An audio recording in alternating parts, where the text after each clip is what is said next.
Ben ritrovati al meteo. Prevale il bel tempo su tutto il nostro territorio, ma con i soliti disturbi sui rilievi.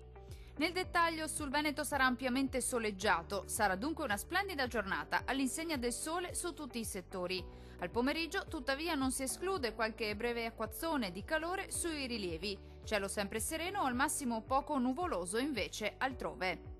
Temperature minime tra 19 e 24 gradi. Valori massimi compresi invece tra 29 e 34 gradi circa.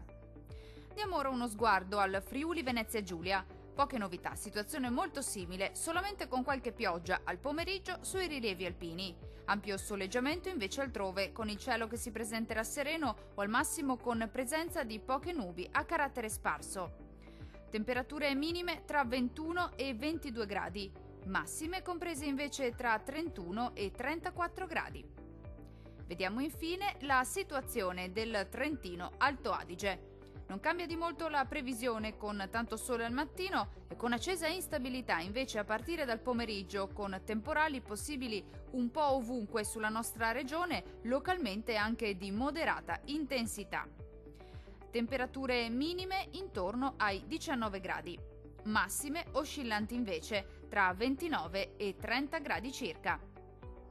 Dal meteo di Antenna 3 per ora è tutto. Arrivederci al prossimo aggiornamento.